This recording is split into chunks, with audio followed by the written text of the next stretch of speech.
안녕하세요. 하늘천연 춘천점 조홍석 원장입니다.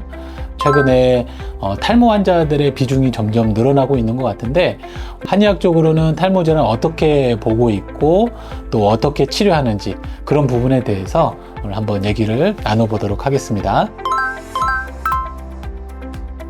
저희 한의원에는 정말 다양하게 내원하세요. 남성 탈모 있고요, 또 여성 탈모, 그리고 원형 탈모, 그 다음에 지루두피성 탈모도 있고 그렇습니다. 탈모의 진단은 사실 정량화하기가 조금 어렵습니다. 제가 볼 때는 첫 번째 육안적으로 한번 좀 체크를 해보고요.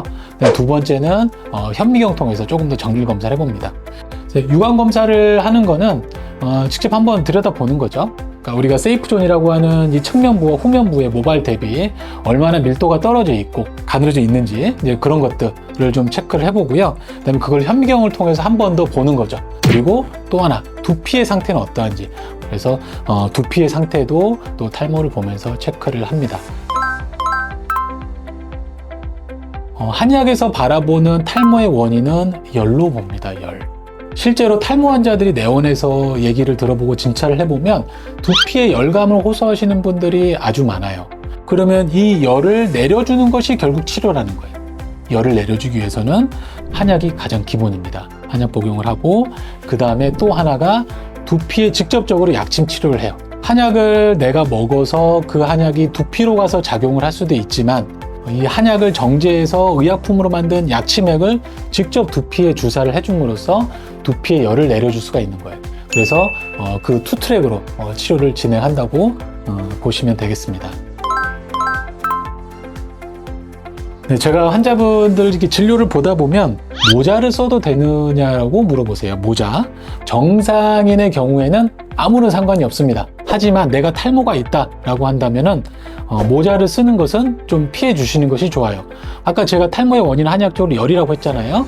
그래서 모자를 가급적 실내에서는 안 써주시는 게 좋고, 하지만 밖에 나가서 내가 직사광선을 맞으면서 외부 활동을 해야 된다, 그럴 때는 쓰는 것이 더 낫습니다. 그 다음에 또 물어보시는 것 중에 하나가 샴푸예요. 샴푸. 우리가 하루 활동하고 나면 모공에도 이제 때가 끼고 또 피지 분비가 되면서 어느 정도 오염이 돼 있는 상태란 말이에요. 우리 두피가. 하루에 한 번 저녁에 샴푸는 꼭 해주라고 얘기를 드립니다. 탈모에 좋은 음식, 일단 모발 자체가 단백질로 구성이 돼 있잖아요. 또 여러 가지 비타민이나 무기질들이 필요해요. 모발의 성장에 있어서는. 그런 것들을 잘 함유하고 있는 것들이 대체로 어떤 씨앗류들이 많아요. 씨앗류들. 하지만 그런 영양이 부족한 경우는 별로 없습니다. 영양이 부족해서 모발이 빠지지는 않아요. 이 탈모 환자들은 어떤 음식을 먹어서 내 부족한 거를 채워줄까를 고민해야 될 게 아니라, 어떤 거를 안 먹어서, 덜 먹어서 이 두피열을 내릴 걱정을 해야 되는 겁니다. 그럼 그런 게 뭐가 있느냐? 대표적으로 술이죠, 술. 술은 염증을 올립니다. 몸에 열을 올리고요. 술 안 드셔야 되고. 그 다음에 음식으로 따지면 매운 음식들, 뜨거운 음식들, 자극적인 음식들은 좀 이제 피해 주시는 것이 탈모와 음식과의 관계에서 중요한 포인트가 될 것 같습니다.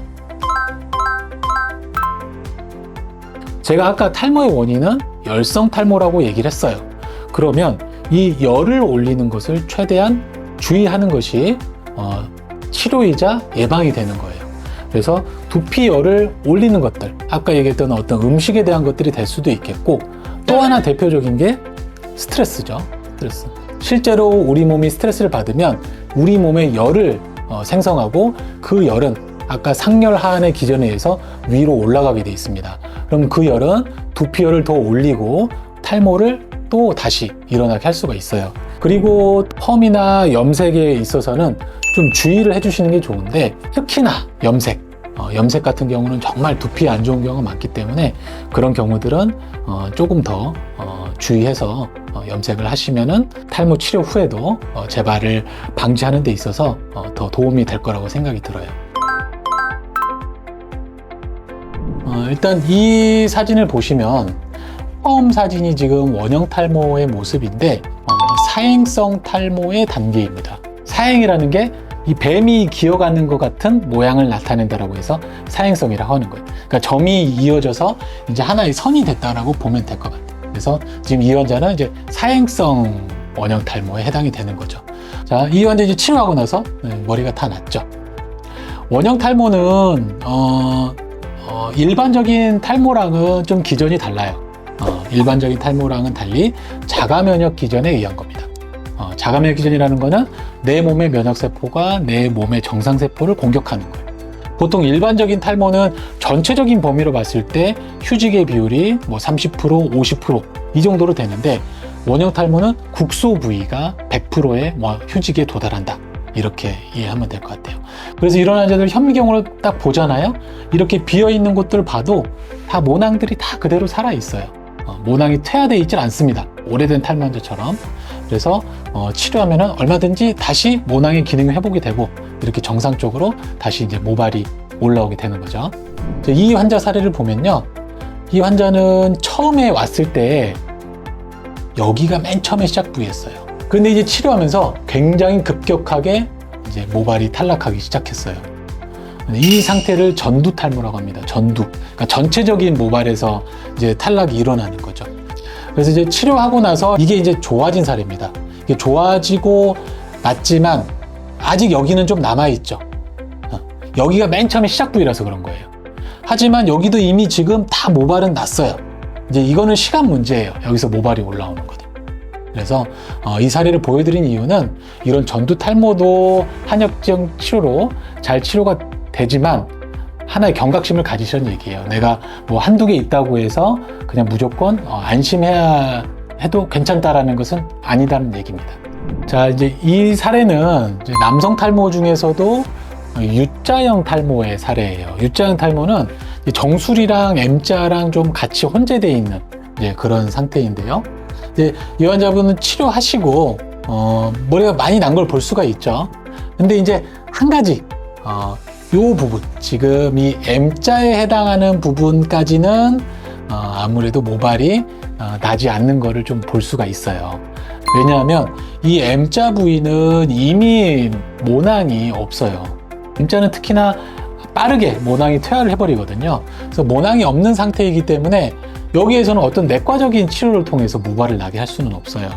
이제 여기를 정말 내가 어떤 미용적인 치료를 원한다면 이거는 모발 이식이나 이런 걸 통해서 여기를 좀 채워줘야 되는 거고요.